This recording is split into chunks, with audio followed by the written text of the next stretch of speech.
John, it's a pleasure to have you in studio today. Thank you for allowing me to be on my own podcast. That's going to air on my website. I thought it's my podcast now, because we're switching roles, so I'm the host, right? It's my podcast. My podcast. Okay, anyways. Welcome to the Jordan Ziskin Show. I am here with producer, singer-songwriter, and drummer John Sheckler. You know, you gave me so much shit at the beginning of the last one for not doing it correctly. I think I just did it very well. Welcome to People You Should Know. Oh, that's what it's called? That's what it's called. Oh. Welcome to People You Should Know, the Jordan Ziskin Show, with John Sheckler as our guest today in studio. We are live from a bar in Brooklyn right now. Called The Keep. And we're going to be asking John some questions. John, I hear you have a couple of projects in the works right now. You're the most unnatural host I've ever heard. So tell me what you've been working on lately. So, who is a Sheckler? Who is John Sheckler? What is the essence? If you were to describe yourself, if you were any cereal, what would you be? Would you be Total? Would you be Life? If you were a tree. I'd be a sycamore. Next question. Anyways, so Johnny Sheck, why don't you tell us about the projects you got going on right now? All right. Well, I have a lot going on between producing your record and making my own trio record. I'm also doing the Linden Street Connection EP. This August, I'm going to be producing a friend of ours, Monquez Pippin's debut record. Say that name one more time. Monquez Q. Everybody calls him Q. Pippin. Monquez Pippin. You met him. I did. Yeah, when we lived in the basement, he came over and like you guys hung out playing piano and stuff like that. Oh yeah. Yeah, so he's coming in August to do his record. That's awesome. Yeah. And then I might actually be doing something else with this project I started with Aaron Caceres and Sean Britt. I'm calling you're going to get involved in that? Yeah, I'm calling it the Expatriates because people, that's like a term for people who live in a country but aren't citizens of that country. They kind of got expatriated out from their other one. Is that their situation? Well, no, we all live in New York. None of us are from New York. Okay. Got it. Expatriates. So we might be going into the studio doing some weird, funky, free composing shit. Wow. It's pretty out there a little bit. But So we got about, I think we have 5 projects to discuss. So let's start first, before we get into any of the particular projects, talk a little bit about your background. So you are a drummer first, correct? True. When did you start playing the drums? And a student, you don't want to know where I'm from, or? I'd like to know, I don't care where you're from. I'd like to know when you started playing the drums. I was like 10. You were 10? Yeah. Okay, cool. My older brother had started playing like snare drum and stuff like that for his elementary school. Okay. And I just kind of carried that on for a while. Did you take lessons? Were you classically trained? No, I didn't take any lessons regularly until college. Oh, okay. So I was pretty much self-taught. Wow. Just by listening to records and watching videos. Who were your early influences when you were playing in the beginning? I don't know, because I had a weird way of coming into it. Like most people start with like pop tunes and go from there. Like they kind of go backwards in time. Whereas I went from like the first piece of music I really started getting into was like early Duke Ellington. So you were always a jazz guy.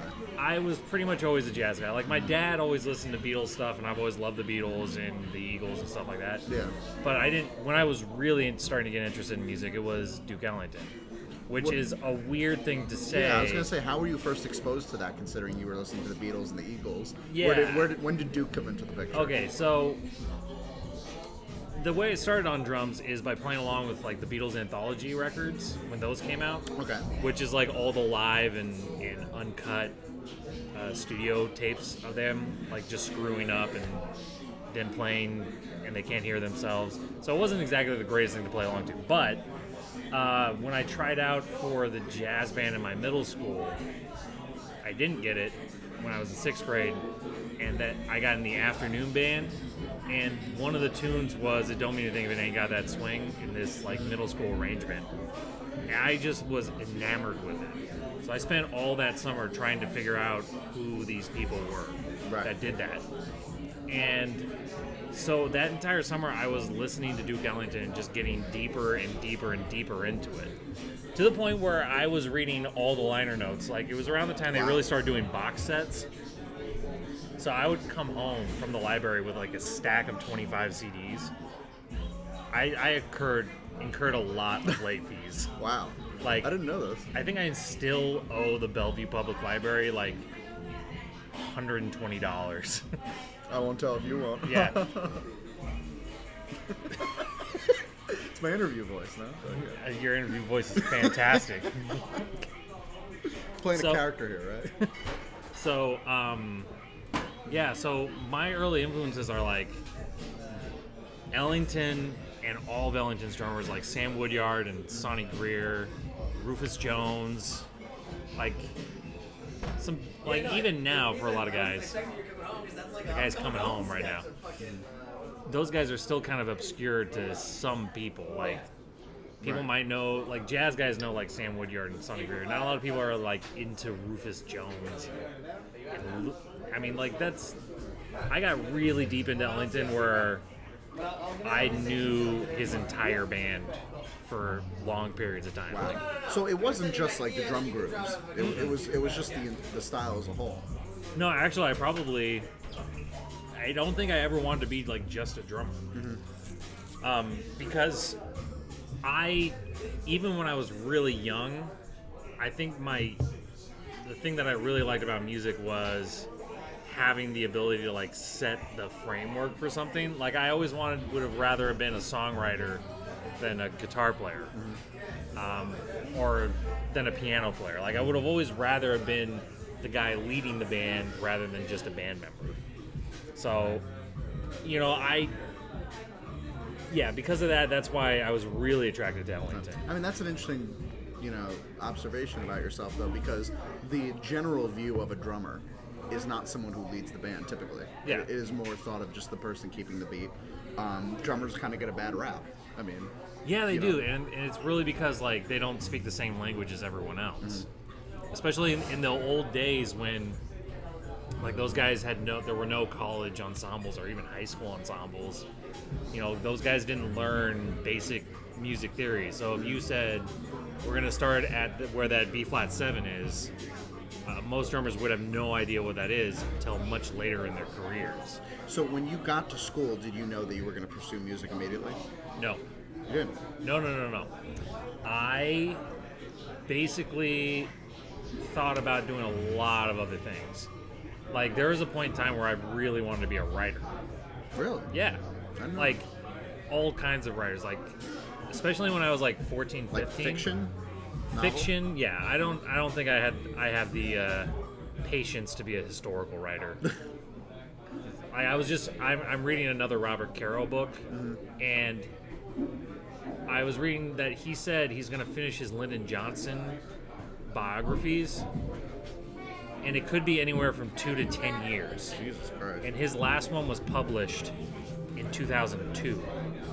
So the man might be dead and never finish the last volume of his work. I don't have that kind of patience. What's he writing about every day? Yeah, pretty much. I gave you that book. It's some thick reads, yeah. That is true. But like, so I wanted to write short stories. I was really into screenwriting for a long time. Like, I used to buy scripts, not buy scripts. I would get scripts from the library. Yeah. So like, you'd read, what was one of them? One of them was Miller's Crossing, the Coen brother movie. So I was really into that stuff for a long time. I thought I was going to do that. Is there any parallels between your interest in that and what you're doing now? Probably just the control aspect of it. Like, I never wanted to... Oh, it's all good. I never wanted to be, like, the star necessarily, which is weird to say because the band leader is kind of the star. Right.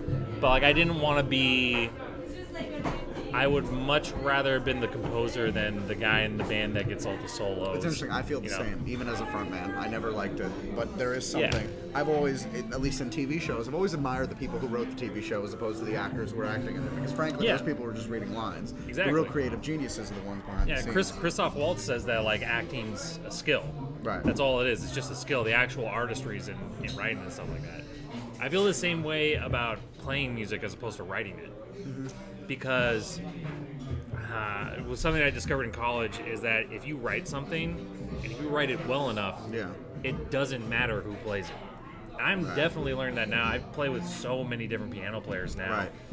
All my tunes still sound like my tunes, because that framework is so strong that they can't really mess it up. That's, screenwriting is not like that. That's probably why I dropped it. I also wasn't very good at it. That's probably another reason. So how long before you went from your screenwriting, flirting with writing, into music as a major?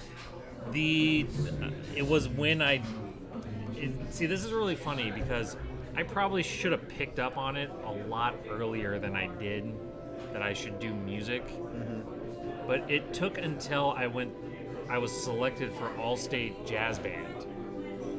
Now, think about that. Like, I had to be selected as the drummer in the state of Washington to do it. And it... Were you drafted? I mean, was it like... Were they I like, we signed need a up. drummer? Yeah. The other years, they're like, you're 4F, get the fuck out of here. Right. No, like, you audition and you get it. Yeah.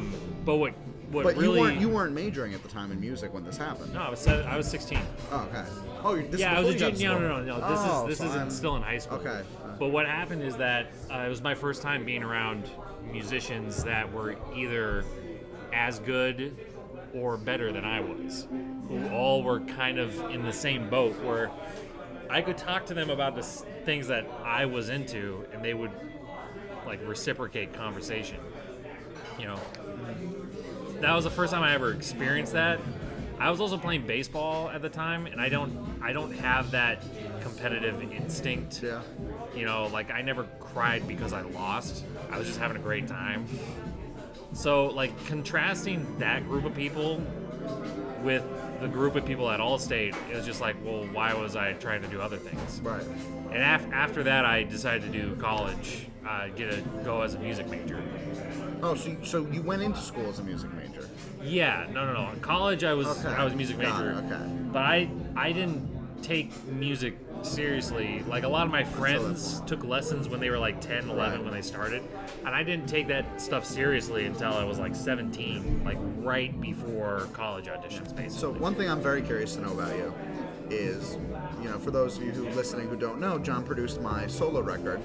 And what was really interesting, just in terms of our relationship, is that, you were the drummer in my band, The Liaisons, and I ended up putting together this solo project that was mostly me on acoustic guitar. It was very different, and you out of nowhere hired 4 musicians to play behind me, gave them all, basically wrote up the charts on my songs, and for the first time as I'm playing a show, we didn't get a chance to practice, I'm hearing this arrangement that you put behind my songs, and that was the first time I discovered, wow, this guy's not just a drummer.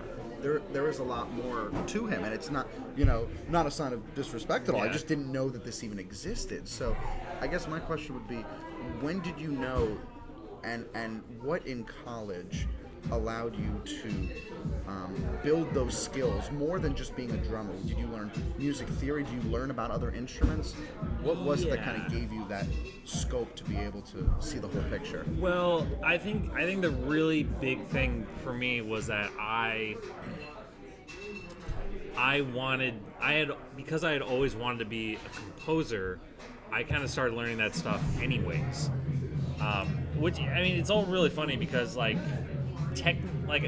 really should say that, like, producing a pop record and writing a big band chart are very similar, but I can't write big band charts. I'm very bad at writing big band charts because there's so many mechanics that work with the instruments. I've never really gotten that. So you're not going to be like the next Danny Elfman? No. Actually, I was talking to Aaron about this the other day. Classical stuff is beyond me. I've listened to a lot of classical music. Those guys are on a level that's beyond what most of us sort of pop backs can compete. But like even just the chords that they play, like they're not playing these crazy. Because like if you see my charts and you see like A flat, sharp 11, flat 9, add flat 13, like shit like that is really complex, dense chords. Most classical composers are working with basic chord structures. Like all my favorite classical pieces are really simple. I just don't know how they do it. Like how they can just sit at a piano and play a 3-note chord and it just totally makes sense to them. I feel like a lot of classical stuff that I've played has been very complex and all over the place. I mean, especially when you look at like these, 3-part songs that go all over the place. I mean, to me, and classical music has always been. Yeah. I like classical music, but it's always felt like a level above. Yeah, it's some of those guys are. There's a guy named Martin. Did you ever want to do something like movie scoring or anything like that, or applying music to? I would give myself challenges in college. Yeah. Like, the more I got into writing, the more I would just challenge myself. Like, I have nothing to do this weekend. Let me try to write a score to a movie. And that's how you get good. I mean, really, that's what it's just that, putting those challenges and just trying to get better. Yeah, and I also I would do weird experiments. Like, I'm gonna try to write a string quartet this weekend without a plan. So I would just write these notes that would kind of sound good. Like, this is what's really... I used to write these things on Finale, like on a notation sheet, not at a piano. So I would just write notes that sounded good, nice little melodies, and then I would write the second part to that. Like, it got really weird. I had some cool shit, but I lost it all in college, unfortunately. So let's fast forward just a little bit. So you graduate college with a music degree. And talk me through the timeline after graduation. How long before you started playing on ships? It was about 4 months, but I was ready to do it before I graduated. Yeah. Because my dad's also very old school. I'm not sure he would have taken I'm going to take a couple months and hang out possibly a year in Seattle and just kind of hang out and see what happens. So there's that pressure of if I'm going to do this, I need to make some money doing it. Well, and it was also one of those things where I know it's going to make my parents feel better if I have something lined up with this thing. Because they were always trying to get me to do some business stuff. Right. And even toward the end, I took a music business class, which was worthless. Just because they were like, maybe you should take a business course. Yeah. That thing didn't even talk about here's how you file to become an LLC. Yeah, that's pretty much for your music. Yeah, none of the stuff that I'm actually. This is how you get signed by a label in 1982. Yeah, and because everything's changing now. Here's how you plan a tour for Beyonce. Right. First, you have to contact the stadium and figure out if your sponsors are going to do it. Oh, thank you. Yeah. Oh man, Dave, thanks. It's so easy for me. When I go on my stadium tour, I'm totally using all this information. Definitely. But yeah, I thought that it would be good, and also I had heard that even though they were rough, they were good because you're playing every night. Yeah. And that's how you get better. You were doing cover gigs every single night, right? On the ship? Kind of. Sometimes it was cover gigs, sometimes I would do shows, but they were review shows. Would you ever get to do any of your own material, or was it always just whatever? I did one night of my own stuff.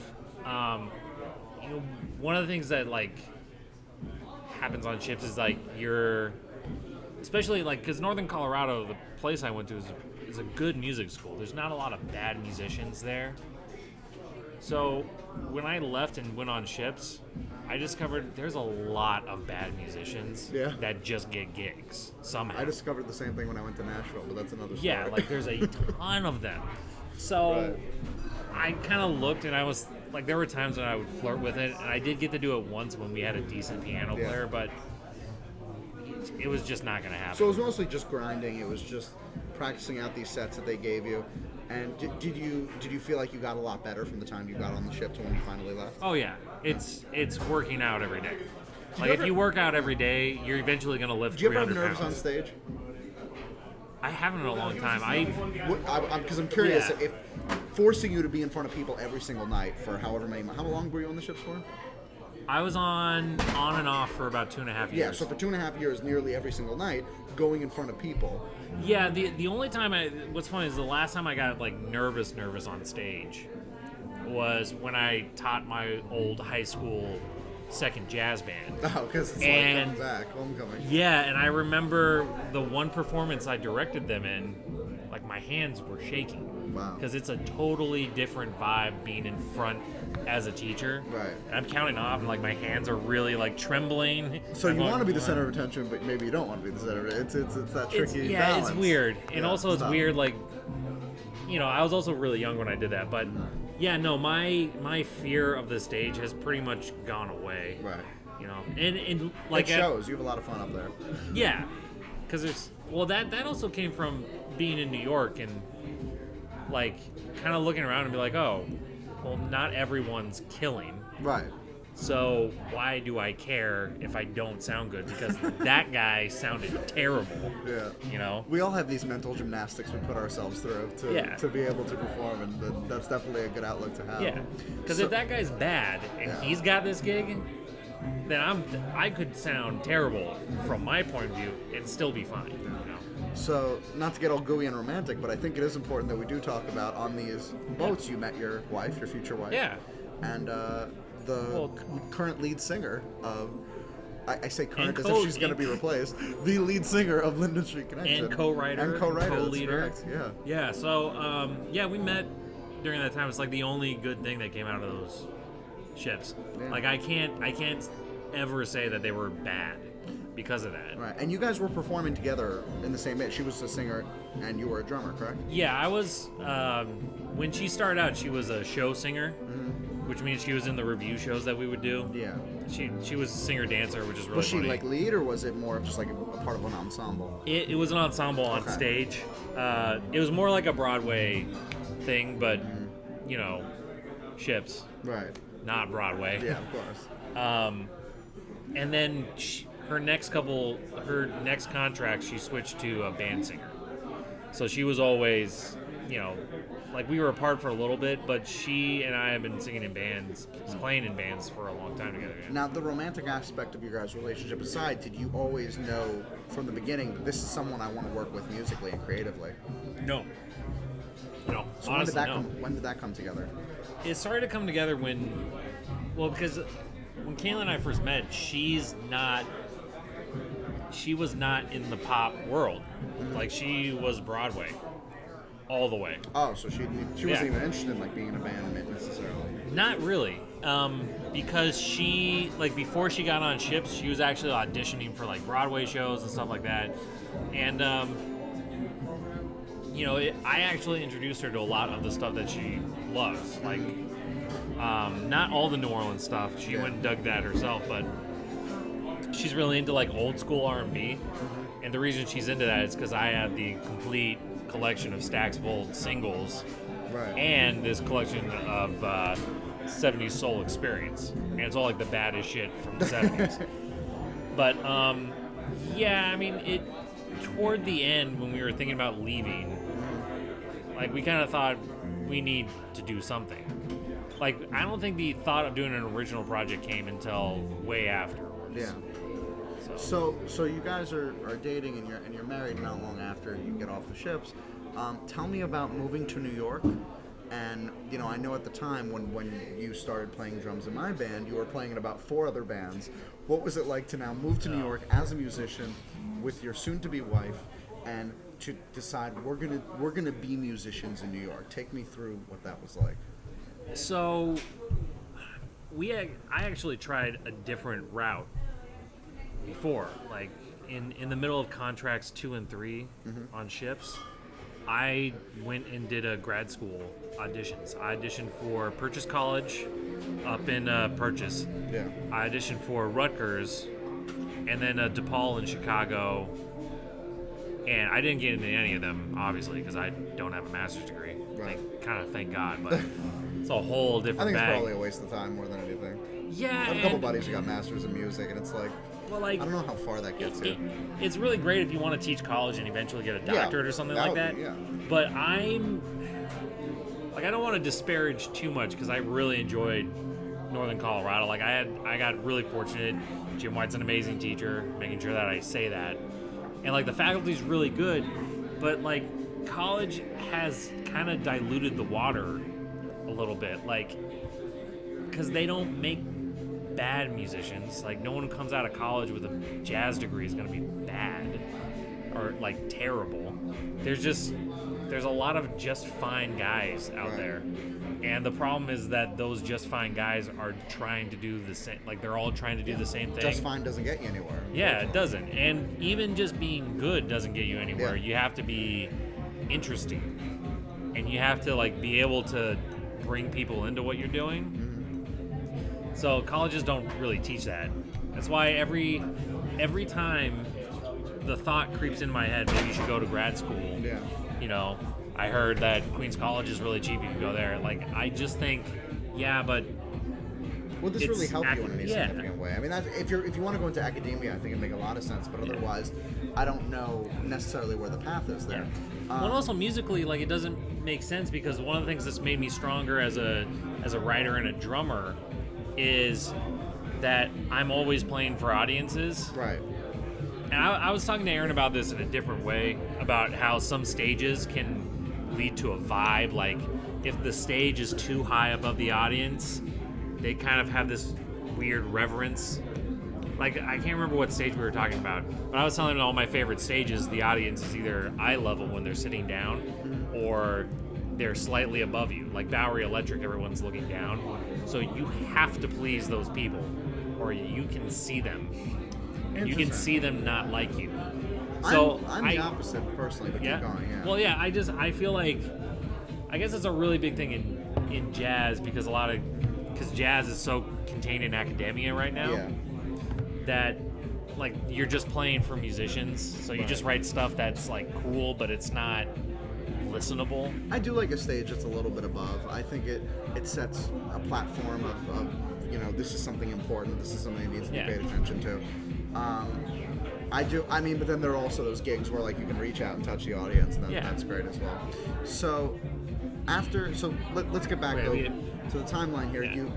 You decide not to go to grad school, and then you're in New York. Okay, well, I didn't decide. I didn't get into grad school. Oh, you didn't get? Oh, I didn't get into any of them. Even though I was like one spot away. Like, if there had been one more spot open, I probably would have gone to grad school, and I'm not sure if that would have been the best thing Who knows if that would have been the best thing for you? Yeah, exactly. You would have been getting out when? Like 2 years ago or something? I would have graduated in, like, 2015. But I don't know if that would have really... Right. I don't know if it would have helped me as much as, like, just not graduating. Yeah. So we decided then, like, afterwards, like, we're gonna finish this contract, and we're gonna do one more, and we're done. And after that, we gotta make a decision what we're doing. And we didn't want to move. Like, the consensus was we're gonna move to New York because there's nothing else we actually want to do. Because, like, jazz musician, gotta come to New York. Period. Right. I don't care where you're doing your thing, you gotta live in New York for a while. Was Caitlin still excited about doing Broadway and maybe thought that... By that time, she had turned to just doing anything that makes money doing music. Right. And so, yeah, like, our last contract, it was set, like, we were gonna move to New York, period. So we, like, didn't, like, we were in a cool spot. We were in Australia. Like, we could have spent all kinds of money, and we didn't do shit for 6 months. We didn't do anything. We didn't do anything cool. All we did is we went and got a weird... Sounds like fun. Yeah, like, we went and got, like, weird Australian burgers in Sydney, and that was it. That was our splurge. It's really expensive, weird... Yeah. They don't have bacon, they have ham that's grilled. That's grilled bacon ham to them. Australian burgers? With pineapple. Gross. Yeah. Weird people. Yeah. But, yeah, when we got off, we actually got really lucky in that someone we knew was about to sublet his apartment anyways. So he said that he was going to sublet, and we decided, well, we're just going to do it. We moved. It's pretty crazy. Yeah, to take a big leap like that. Yeah, and I mean, the month before, like, I had auditioned for a couple bands, including you. Well, I didn't audition for you. I met you. You pretty much got in. Yeah. You had an audition, but it was like, wow, this guy's can And I was also doing something for Marshall White and the Regiment, which unfortunately that band's defunct now. Yeah. You were playing for who else? 2/3 Goat? Right? 2/3 Goat, and later I started working with this blues band in Long Island that's also defunct. But like, when I moved to New York, I had to go back out to Seattle almost immediately. Like, I only spent a week out here in our apartment before I had to fly out to Seattle and like release, I put that in quotation marks, release my first record, which the label like buried because they didn't do any work. All right, so hold on. We have a lot of questions just Oh, about. please. We got to go into the timeline of that. So, when did you start working on this record, and when did you get signed to that label? When did all this happen? So after my first contract, I definitely wanted to do something. Yeah. I had what I thought was a lot of money then, and it's not.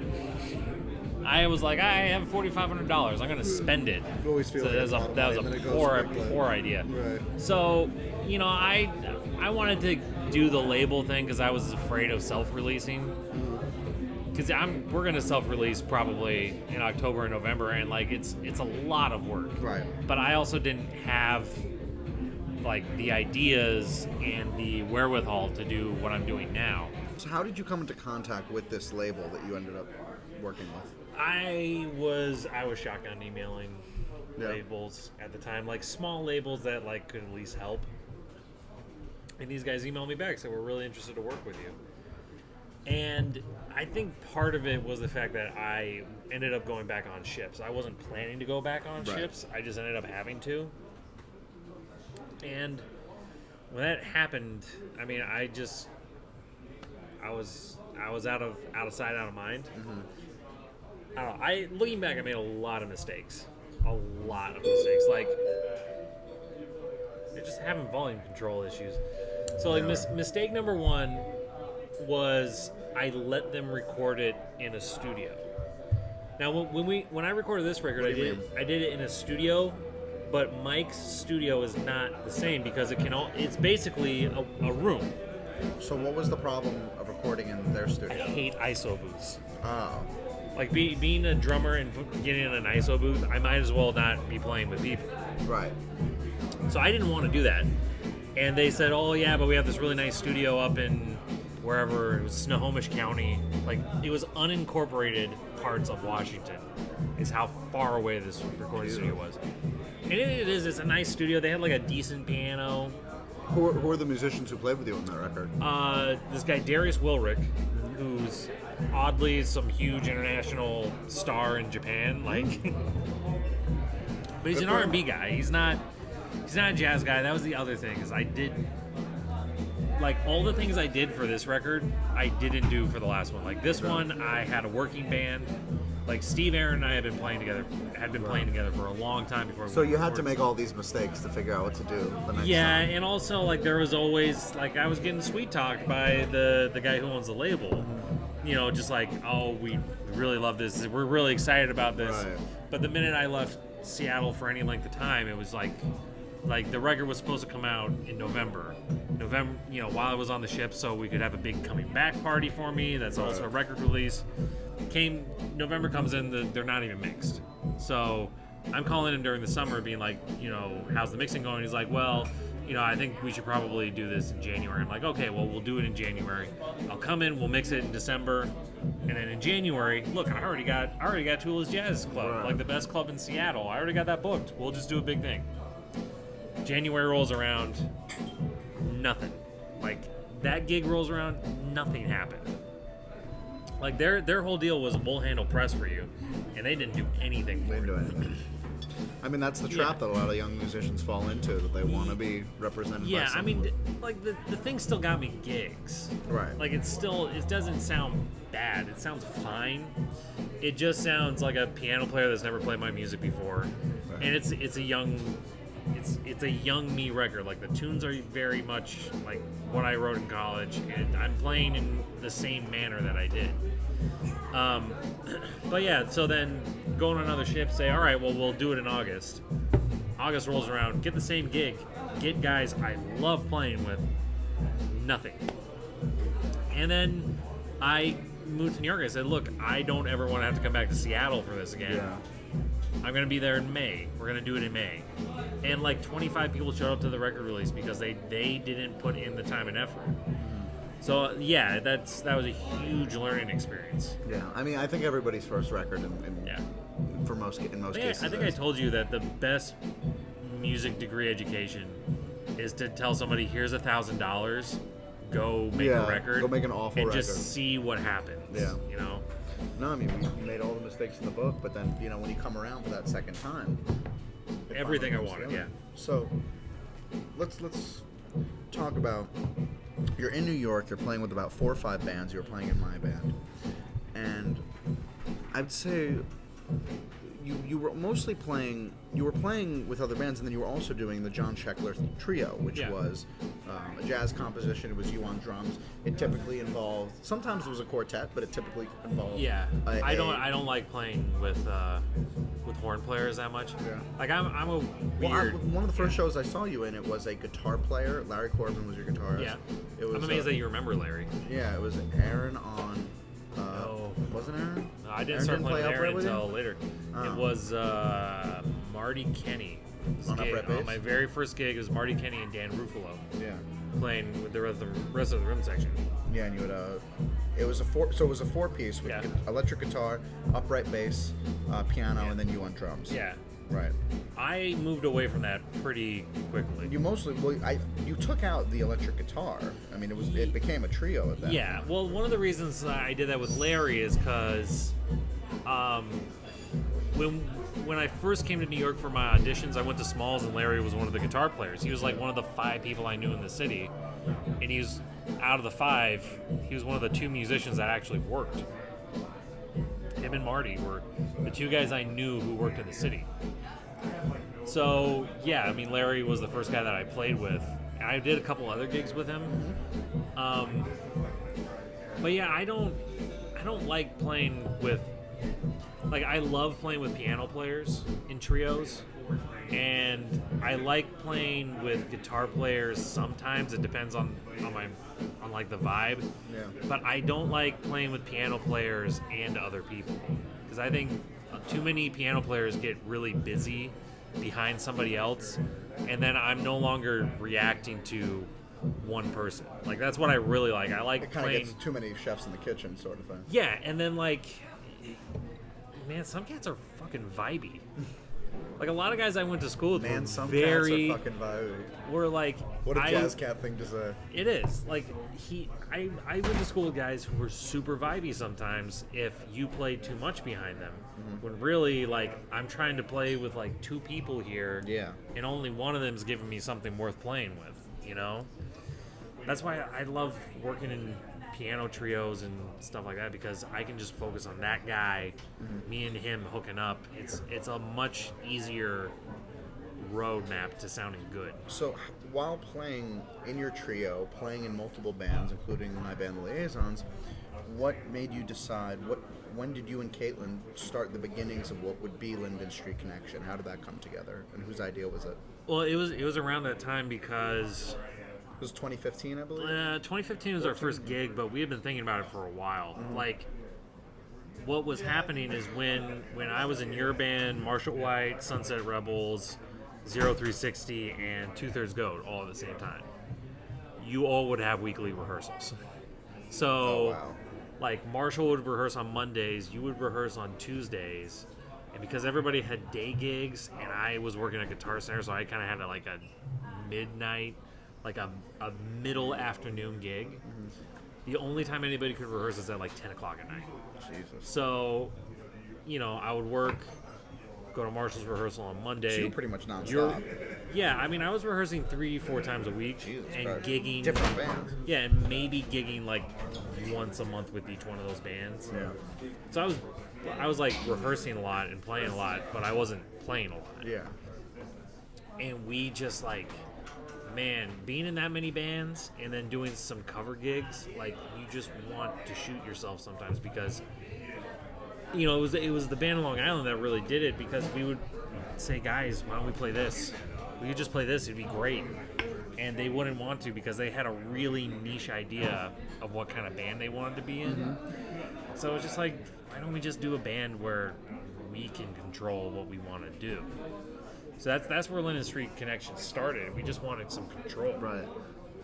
How did, if I were going to describe Linden Street Connection's That was style. good. Linden Street's Connection. Yeah, you know what I mean. Yeah. If I was gonna describe your style, I would say it's somewhere between like New Orleans funk and pop, and then Caitlin definitely brings a lot of like Janis Joplin to the vocals, and it's tough to kind of peg you guys down, but there's definitely all those influences there. Where did that style come from? Because you have Caitlin coming from Broadway, you have you coming from jazz. How did the compromise of that create New Orleans? I don't think it really, I was, like I said, I was fortunate in studying with Jim because Jim's a studio guy in Nashville. So he knows and plays everything. Mm-hmm. And his goal, I think this is probably his goal, is to have everybody be able to play everything well. Because he doesn't just want good jazz musicians, he wants working guys. So like he's the one who introduced me to a lot of old school R&B stuff. He's the one who introduced me to like Zeppelin, and through me Caitlin got introduced to that stuff too. So it's not like you weren't just like exclusively a jazz guy, you had these others. Yeah, influences.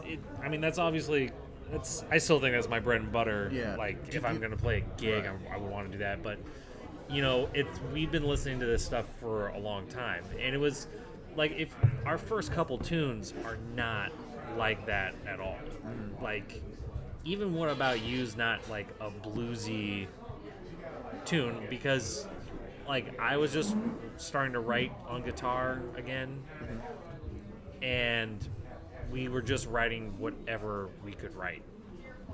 So that's why like the early tunes that were like the new stuff that we're gonna write is a little more in the like funky bluesy vein. So it was more about just trying to find a sound really, and that's kind of where you landed on. Yeah, I think the first thing was we're just gonna do good songs. Mm-hmm. Period. We're just gonna do good songs. So we didn't really care if it was like a genre thing. But when it got to a point where like, okay, Caitlin's not this kind of singer. Right. Then we needed to change gears a little bit in writing. We also, like, when we got more experience writing, we were able to do that too. So, but yeah, the whole band came from, we don't want to rehearse like this anymore. It's like, if you notice the way our band works, we don't do any rehearsals. Right. Ever. Like, you might come over. That's about it. That's it. Like, we said, like, we don't want to be some of these bands. You weren't too bad at rehearsing, but like Sunset Rebels and 0360, it was like you would go to rehearsal and no one would have a clue what we were rehearsing. Right. You just play through tunes for an hour. Everybody sits and says stuff and talks, and everybody throws their 2 cents in. The band doesn't get any better. Do you find though that would sometimes inhibit the way you'd want to songwrite? If you guys wanted to do something that was maybe a little bit more complex, would the fact that you guys don't rehearse maybe disincentivize you from doing that? I don't think so. I think that because we also, we're taking on like my method of writing, which is I'm definitely doing this now, where I'll write a tune and then I'll bring it into the trio at some worthless gig that we play. And are you talking about jazz songs? You're playing about my tunes. Oh. I'll bring them into like I did Sylvana. Not that Sylvana's totally worthless, but when you play at 6 o'clock, it's totally worthless. Right. So I brought a couple brand new tunes into that a couple days ago, and that way there's no pressure if that band screws up. Right. So they can sound not great on it, and I can figure out if the tune's any good. And we're taking that same approach to Linden Street songs now. We're like, we have a couple that are almost ready, but we want to take a gig that we don't have to care about. And then try to figure out what that tune is, maybe get a recording of it, and then give it to guys. We're we try to make it as easy as possible for people to sound good on the gig. So if they need to play a specific part, maybe that's something that we'll work on. We might have to do a rehearsal with it. But we try really hard to, like, if we want a specific part played, we'll write it out. I mean, we got guys who can sight read. So we'll put it on a page and see what they can do with it. So walk me through the songwriting process. What was it like writing songs with your spouse? I mean, it's a little bit unconventional. I don't know. Do you know many? I mean, there are the family bands. I suppose the Osmonds did it. I don't know if Sharon had any fingers in Ozzy's songwriting. I doubt it, but fingers in something. Right? Yeah. Oh, Sharon. Ozzy. But anyway, as far as writing with Caitlin, I don't know, because it's changing. So it's not the same that it was when we first started. Because when we first started, it was like, here's a tune. Mm-hmm. So who would come up with the tune first? You're saying I would usually come up with the riff. Caitlin doesn't play instruments. No, but she's starting. Like, she's starting to learn guitar, just in case, like, you can't make a gig and you don't want to be screwed, and I don't want to play guitar. So that'd be cool, Caitlin. Yeah. So, like, she's starting to learn that, and she has a good idea of what she wants when she really wants to write a song. So, like, a new tune that we wrote called "Clearly" is her harmony. Like, she really wanted the harmony part, and then I built off what the original idea was. But the first batch was, I have this guitar riff, and I have this, like, skeletal... So you always start on acoustic guitar? Yeah. Okay. And then I have this, I would usually have, like, either full lyrics that I wrote or skeleton lyrics. Like, I have, like, a verse and a chorus. So you're mostly the songwriter, but you're the lyricist and the... No. Well, that was only for the first one. The first one? Yeah, the only one where I think I wrote all of it is One More Day. I think that's all me. But the other time, I would give these things to Caitlin, and Caitlin would, like, basically make it her own and then write the next verses. So if I only had a verse and a chorus, she would write everything else, and then she would edit the verse that I wrote. So she's kind of feeling like she can branch out now that, once you start kind of putting the shell of the skeleton of the song together. Yeah, and now it's becoming more of, like, I have this riff, and I kind of have this melody idea, and Caitlin will write the lyrics. Yeah. Like, she did that with People Song. And then she, if it's getting too repetitive, she might direct me to, like, there should be something here, there should be a bridge here. Right. Or I might also do the same thing. So, but, yeah, I mean, right now she's, like, definitely the lyricist of these last 3 or 4 tunes that we've she's been been kind of taking the reins and lyrics. How do you think she's been doing in terms of lyrics? I think you're putting me in a position. No, I think she's a good lyricist. I haven't heard those, so I don't know. Yeah, I think she's a good lyricist. I mean, we obviously have, like, artistic quarrels, but, like, there's been times, so did like, John and Paul. When we wrote Maybe I Do, we wrote it from, like, I came in with a set of lyrics and she wrote it from a different perspective. Yeah. So, like, her ideas, Maybe I Do, is like, I hate this person, but maybe I don't. My perspective was, like, a relationship where you slowly realize that is the dumbest person on the face of the planet. I came in from a much more, like, funny perspective. I mean, but that's like, what's it called? Life is very short, but there's more time. Paul McCartney, John Lennon, right? Yeah. And also, I always write, like, turns of phrases. That's the only thing that I start writing lyrics on. Right. And she'll actually make them make sense. Yeah, like, the only song that wasn't like that was One More Day. That's probably the only song that will stay that type of songwriting. Like, I don't think I'll write a full lyric ever again. So you guys going into the recording of the EPs, you had your solo EP, and I do want to talk about that. We'll get to that a little bit later, but I want to focus on Linda now. You guys have been playing for about, I'd say, maybe, 2 years when you decided to go in for an EP? And Yep. Kind of coming after me in the studio, you had worked as my producer, and you saw what I was doing in there and decided you liked the studio. You only recorded 4 songs for the EP. You had, I believe, about 7 written? at the time? I think right now, we have 6 that we play in the show. Yeah. We have the 4, and then we have People Song and So Stop Moving. What made you decide to do the songs? There are, I believe, One More Day, Maybe I Do. What About You and Fall Down Soon. Fall Down Soon, yeah. It was because we didn't want to make a full-fledged album to start out with. I mean, I don't know, because if we were going to make a full album, we would definitely have spent a lot more time and a lot more money on it. We didn't really have the time to put into it at the time because we both had day jobs at the time. Yeah. And we didn't really want to put that much money into it yet. So we wanted to get these 4 tracks. It's basically the sound of the band, with the only exception is that on Maybe I Do, Carl overdubs the guitar solo, and on What About You, you have a Fender Rhodes part. Right. That's it. The rest of it is the sound of the band live, pretty much. And we basically wanted a really good recording to take to venues to get better gigs. Right. Because at the time we were doing like Shrine and Sylvana, which are fine. Like they'll make it, like they'll basically pay for the band being there. So this was more of a stepping stone to get you to the next place.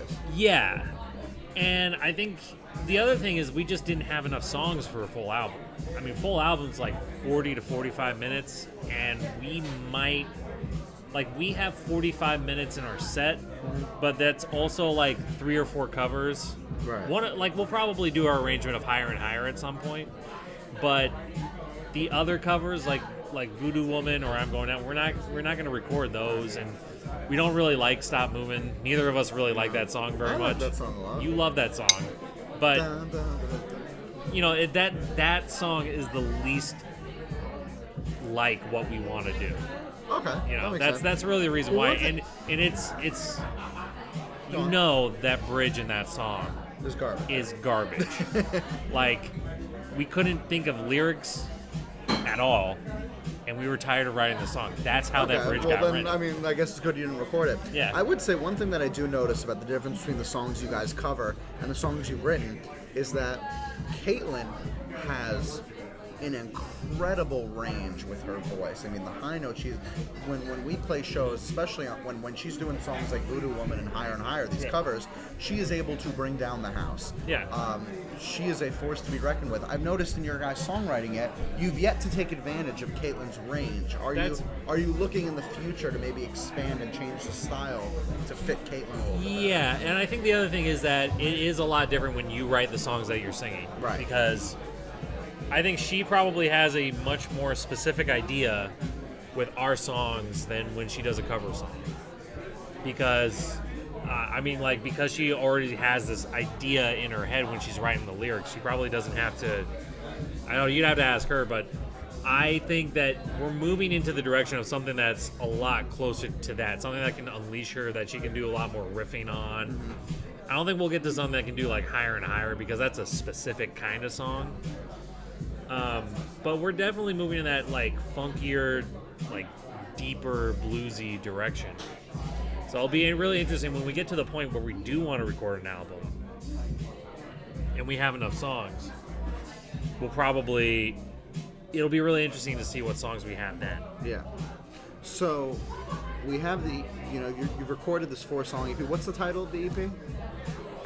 As of right now, it's either going to be self-titled Linden Street, like it's going to just Linden Street Connection. Yeah, or it's just going to be called self-titled. I've always liked those. You always like self-titled. I've always liked that idea. Connection. Don't call it self-titled. I also you're gonna write the word self-titled. Yeah. Well, I always like. I don't know. It's just me because we probably like an album we would take seriously. An album. Record.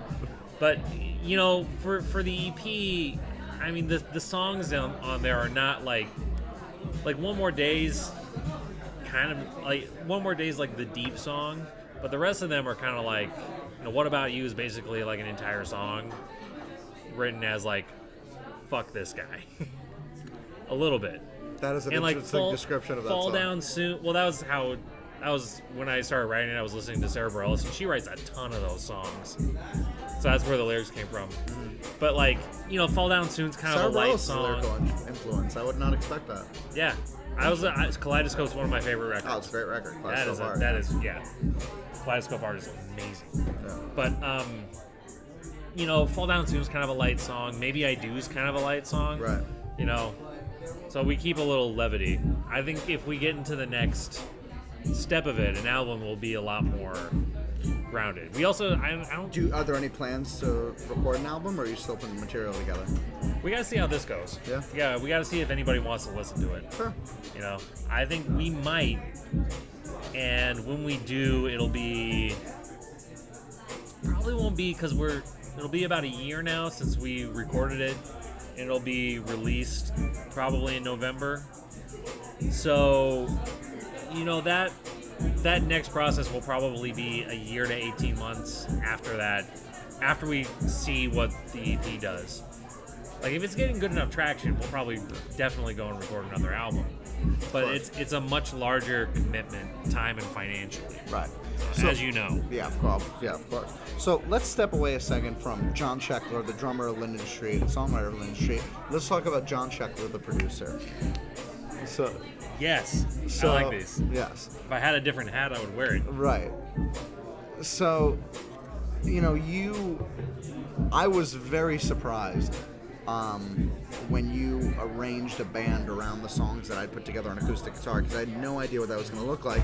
To give a little background, you and I then made demos for songs that were going to be recorded on my solo album. Only for a couple. We did like one for Crazy Child, Mexico, and 3 Dimensions. Those are the ones I remember. Yeah. We did a lot of demos together, and then we went into the studio, and you very much took the creative control when it came to putting instrumentation on the record. And I was very surprised. I had not known this side of you. And so you clearly have a talent for hearing a full picture, going back to, you know, even when you were talking in the beginning of this whole thing about you liking screenplays and being able to see the whole picture. Yeah. What do you see in the future in terms of producing? What is your end goal? Would you like to be a drummer on tour with a successful band? Would you like to be in the studio with artists, cultivating their sound and creating the instrumentation for their albums? Where do you see yourself in the future? You know, it's funny that you say that, because Aaron asked me the same question yesterday, and like, my honest answer is I will really just do anything. Like, I enjoy all these aspects. I enjoy songwriting, I enjoy producing, I enjoy pop, jazz, like any drumming. And I like, even though it comes with a lot of weird stresses, I enjoy being the leader of a band that I can bring, you know, like if I go on tour and I can bring Steve and Aaron somewhere, I enjoy the idea, like, this is me and this is my band. And I enjoy that, like, getting to have a full idea of my own stuff. I would honestly love to see it all be nice and balanced. Like I don't think I have crazy ambitions for anything. Like, if I can produce 1 or 2 records a year, like produce it, play on a couple more, and then do my stuff and have Linden Street be doing all right, and maybe go on the road for a couple weeks here and there, I'd be pretty happy. I mean, it's more about making a living in music than I think a lot of people who go into musician have these dreams of grandeur of being, you know. Oh, and I definitely I want it to be a game changer. Right. But like, I don't know, at a certain point that all is just dumb. Like, why do I want to change? Because all that's going to do, if you don't change the world with your music, and you're really trying, like, there's a lot of pressure to do that in the jazz world, to like, I'm going to be a part of the next thing. Right. Well, if you're not, you just sound bad. Like, there's a lot of people that I've heard, people who are close friends of mine, that I've heard their jazz stuff, and they're really trying to push boundaries, and they just fall flat on their face because the music is boring and it's alienating, because you can't listen to it. Yeah. So I don't want to change the world with any of this stuff. I just want to, like, if I can work with good people and do good music, I'll be pretty happy. Like, if I can eke out a living, like my financial number, if I can make $40,000 a year doing this, Yeah. that's like nothing. That's absolutely nothing. But you'd be so happy. I would be super happy. Yeah. So, I mean, and it, part of it would be nice to like become like the producer for some kind of sound. Mm-hmm. But I also don't care that much. Like, if like Q's record is not going to sound anywhere remotely close to your record, because I don't care about my own stamp on some of this stuff. Right. I'm just happy to be doing it and working. So I'm not trying to change the world or be the guy. Just as long as I can work and be able to do all these things, I'll be pretty satisfied. So John, we covered Linden Street, we covered you as a producer. Talk to me now about your solo jazz record. So at the same time, as you were doing my record and Linden Street's, you decided to also go in for another full day in the studio with your musicians to record some trio tracks. Tell me about them. So this, I really needed to do this record a little bit because it had been 5 years, well, like 5.5 years since I had been in the studio with a trio, and I don't know, like I was finally writing things that I was really happy with, stuff that I felt was a really good representation. Like almost everything on the record, with the exception of one tune, was written after I came to New York. So I really needed to have that on somewhere. Mm-hmm. And like it's the total polar opposite experience that I had on my last one.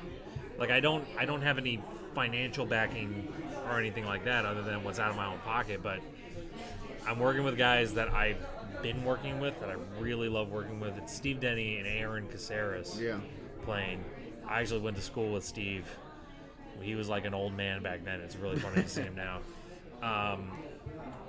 And like that has been a working band, and he really, like, at one point we started sounding just really good, and I was coming into a little bit of money, so like I knew exactly what I wanted to do. So Linden Street, I think we did 4 songs in like 2.5 hours, which is that's pretty fast.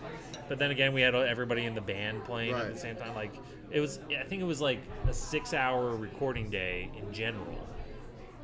Right. And then the trio was another 6 hours booked, but we only recorded for like an hour and 45 minutes. Yeah, so like, on both your records, you did them each in a day. Or I think, Linden, I think you did in 2 days, right?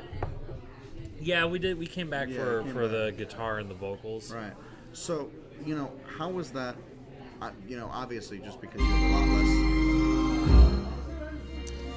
Just every time they play it, they just don't get it. So, obviously, because you had a lot less time to work with, I almost imagine how they talk about like on SNL, like when they like do a sketch when they're just getting the show ready on Saturday. It's like there's going to be a lot of things that are just kind of, they're going to be working as best they can, but they know there's going to be some wiggle room within that framework.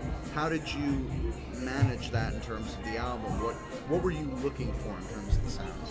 Well, the one thing I knew is that the trio would be fine, because Steve and Aaron have played every single one of those tunes like at least once or twice before the record date.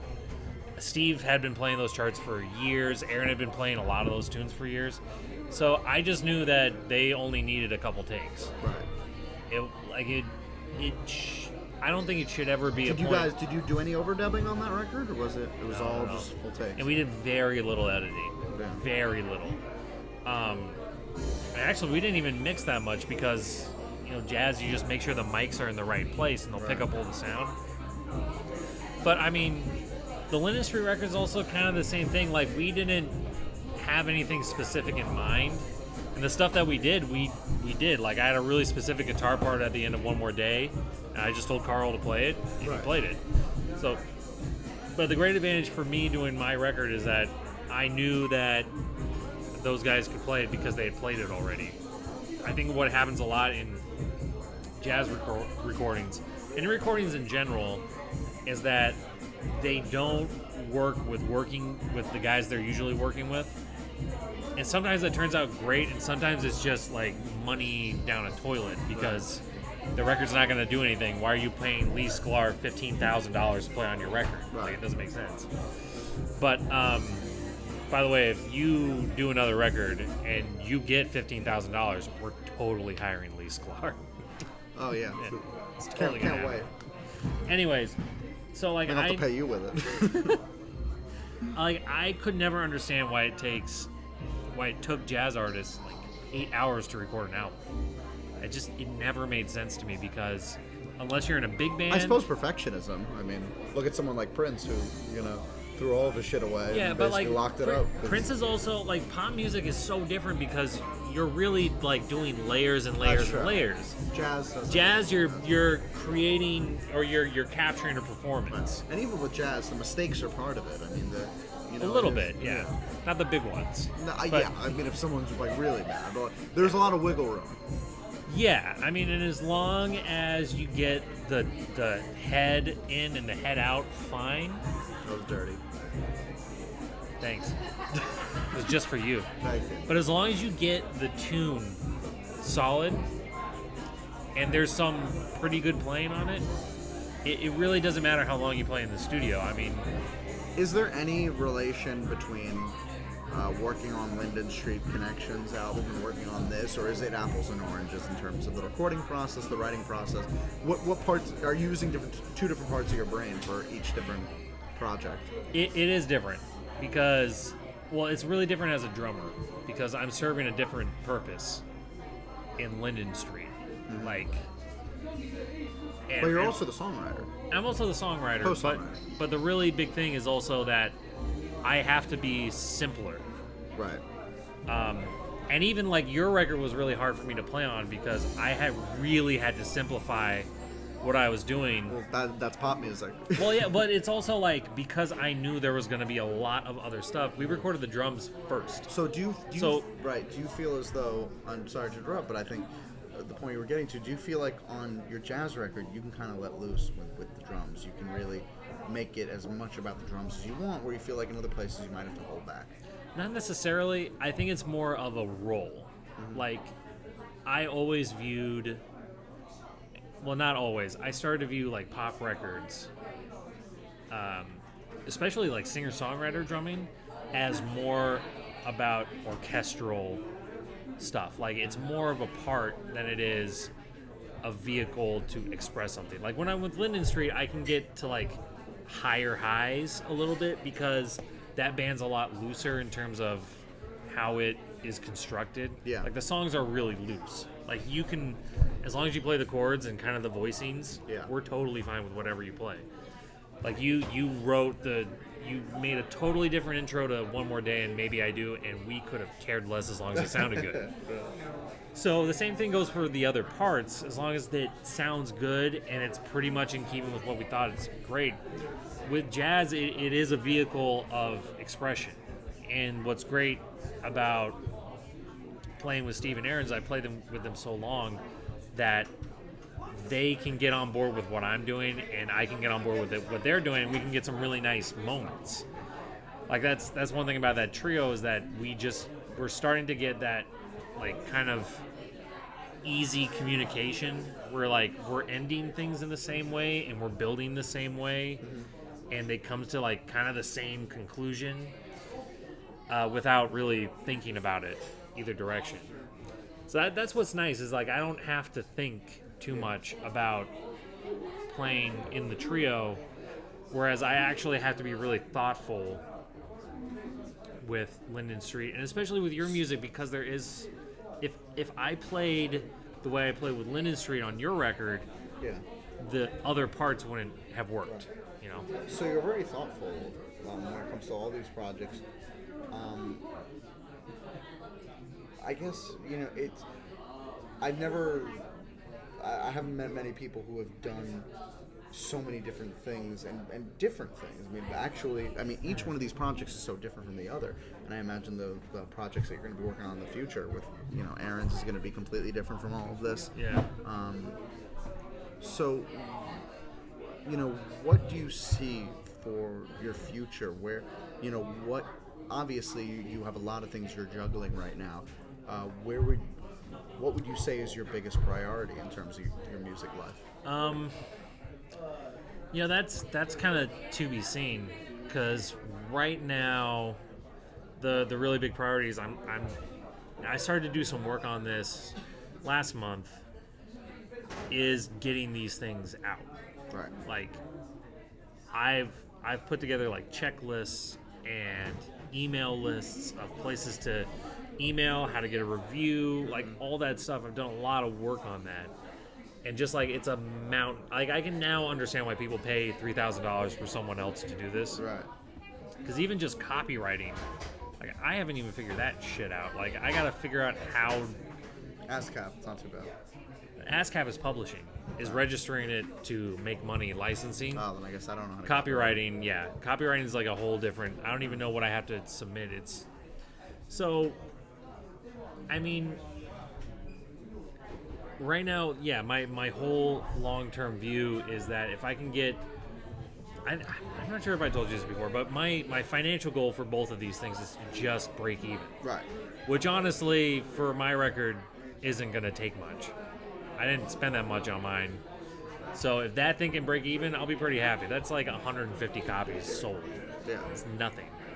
I had 4 Dutch people buy an album that from a person they've never heard of that got no reviews and no press. So hopefully if I get some reviews and some press, and it's not just Dutch people that buy the record, I can do 150 copies. I don't know why you're excluding the Dutch people from enjoying it. I think you get it just 150 people, Dutch people to buy your record. Even better. Then I will go to the Netherlands and enjoy myself for a week. I'm playing sold out houses in the Netherlands. That's fine. Very possible. Yeah, it is possible. But yeah, that's the pile right now. Mm-hmm. And like it is getting to a point where like I know other people, like not just you, but I know Carl's band Drop Diamond is trying to release a record, and I don't really want anybody to do this alone. Yeah. Because it is a tremendous amount of work to do it. So, long term, I would like to see these projects. Like short term is just to get these things to make their money back as far as everything. Like, right. I pay out of pocket for the trio gigs. We pay the guys we hire for Linden Street. If we can just get to a point where we're not paying them for every gig, where the venue is paying us enough money to pay them, we're going to be pretty happy. And we're actually on our way. I know the trio is definitely on its way to doing that. And Linden Street should be on its way to doing that pretty soon. So, yeah, I have very modest goals for everything. So if any of them are achieved, I have to figure out what I'm going to do next. Like Linden Street's initial goal was just to play the bitter end. Well, we played the bitter end. Right. Now we got to figure out what the next goal is. Like, do we Keep shoot? setting those landmarks. Yeah, do we shoot high and go for a place like we're going to play Bowery Ballroom at some point, or do we shoot for something that maybe is closer to home, like just doing an out of town gig with some people coming in? It's all stuff like that. So, do you think the bitter end should take Bill Cosby off the wall? No. No? No. All right, next question. So we talked about your jazz record, we talked about Linden, we touched on my record a little bit, but I'm curious in terms of putting on that different producing hat and what that was like for you, because obviously, it was now a situation where it wasn't fully your project, and obviously you had me, who was in the end making all the final calls. What was it like working under the framework of having someone else make those decisions, and what was the process like from your side of things? It was very different. I'm gonna say like it's a good thing we became really good friends through this, because if you were an asshole, it would have been so much harder. Some would argue that. Well, no, because like it was great that we were on the same page basically. Yes. Like, and the other thing is that we both have very similar influences, like on the pop side of things. Yeah. So you describing what you wanted out of a track wasn't that hard for me to figure out what you meant. Like Mexico is a really good example where we started doing Mexico and you were afraid it was getting a little too bluegrassy. Yeah. Because we were doing all this stuff with like acoustic guitars and stuff like that. Crazy. And so the very first thing I thought, well, if he doesn't want a bluegrass doesn't really have electric guitars that much. So we'll just shove as many electric guitars on the track as we can. Was there anything that surprised you about being a producer that you maybe didn't expect going on? Well, I really hope that this holds true, but I was expecting it. But, all right, because this is happening. I was seriously expecting it to be a lot more of a fight to get stuff. I mean, like, we butted heads, but not to the extent that I thought we were going to. We butted heads when you had awful ideas about what harmonies to put on certain. And we butted heads when you wanted to destroy beautiful vocal tracks. So fair. Yeah. I mean, like, but it was never a point of that is awful. That was almost never the case. Like, where something would be tried and it would be bad, but the idea would somehow get in there. And it was just a matter of seeing which perspective that idea worked at. Like Don't Let Me Down, I had you crying in the vocal booth. Yeah. Because I had Mike take your voice down an octave, because I thought it would be cool if we had something there, and you were And dying laughing. Like this. Yeah. Don't let me down. And it was bad, but you ended up putting on double vocals an octave higher, Right. and that added a lot more to the track on that line. Speaking of that, I mean, what was it like having to coach people in the studio? Because I'm not sure if you had to do that before. You very much coached me. One of the memories I have is when I had to lay down a piano part for Never Gonna Go, and I wasn't playing it with enough emotional gusto, I suppose is the way to describe it. And so you literally came into the studio and had me play it to you.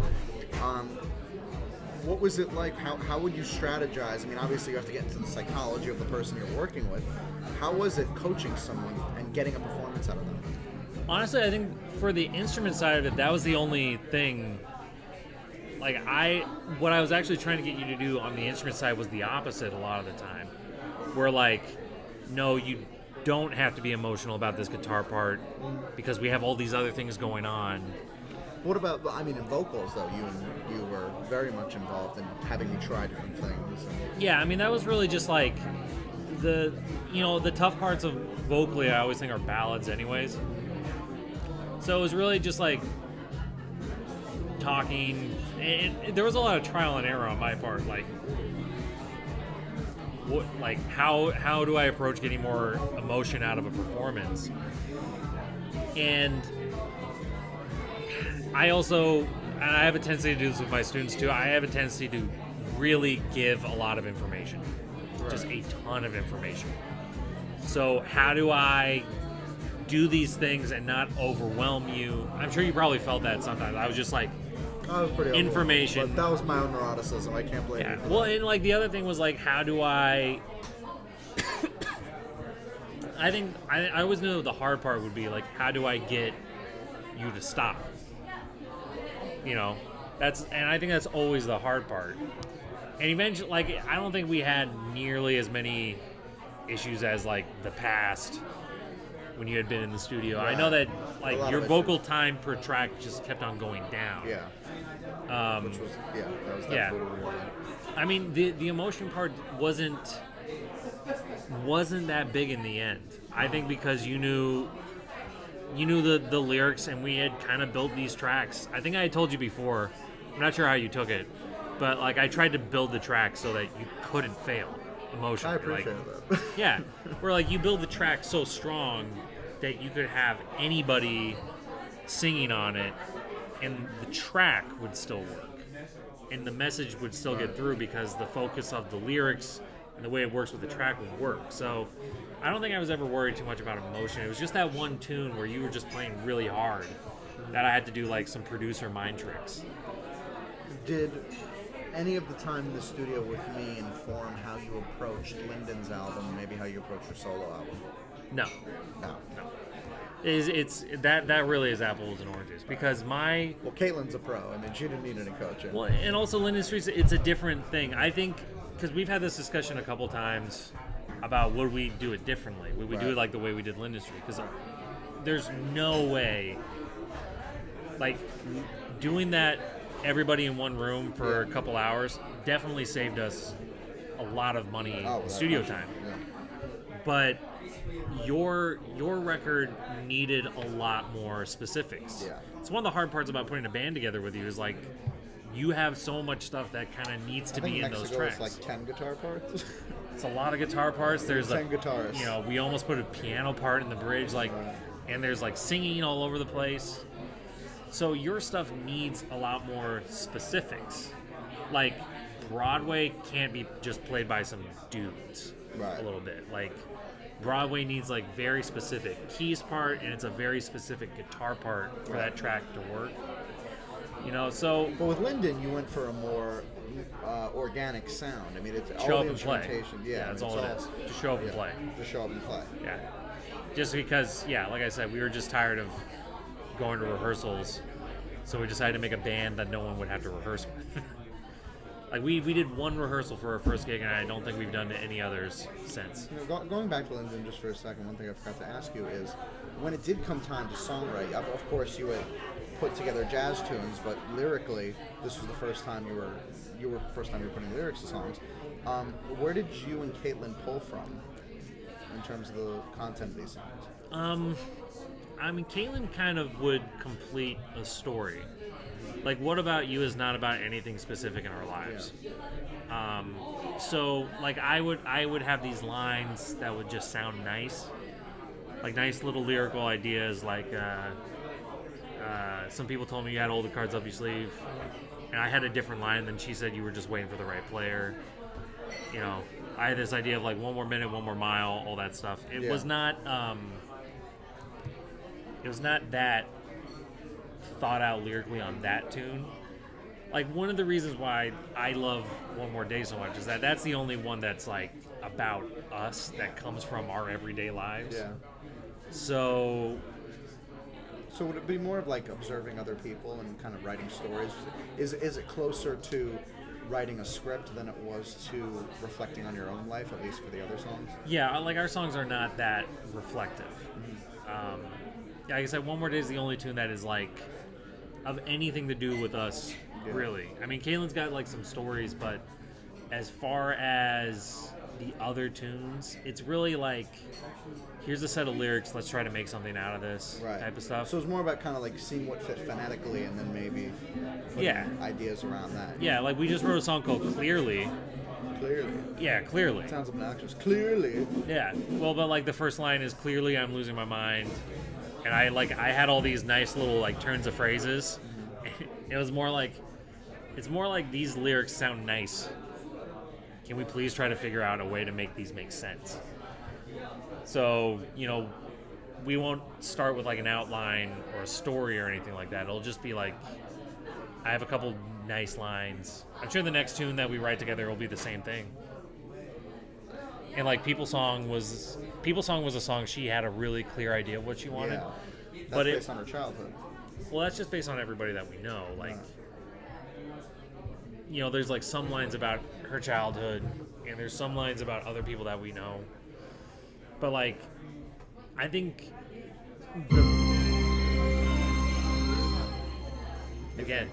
I think that that was a good pause. But I think that the best stuff that we've started to write has a little more of just like our personality and not necessarily our lives in it. Because like we're a little flippant in like a positive way, I guess, if that makes sense. Like not like flippant like everybody can go fuck themselves. We're like flippant as that everybody can go fuck themselves kind of thing. So it's a celebration. It's a what? Celebration of everybody fucking. Yeah, a little bit. Like, it's the happy, like, I don't care. You can do whatever you want. And I think that comes out in the tunes more than our lives. John, one last question, because I do have to get back to Melissa to have some dinner. Yeah, it's very true. Lindsey Buckingham or Stevie Nicks? Neither. Neither. Fleetwood? Why are you asking Nick questions? Fleetwood? Of Fleetwood and Mac? Yeah. Why would you ask a question about Fleetwood and Mac? Who is your favorite member of Fleetwood Mac? They're all terrible people. All right, thank you. They're all bad. John, thank you for joining the Jordan Ziskin Show People You Should Know podcast today. Oh, it's not. I'm going to totally review this, and I'm going to call you tomorrow. Garbage. Let me. Thank you for joining me on the People You Know podcast, your podcast. Allowing me to interview you. For those of you listening at home, I would like you to know that John's not wearing any pants. He is very poorly endowed.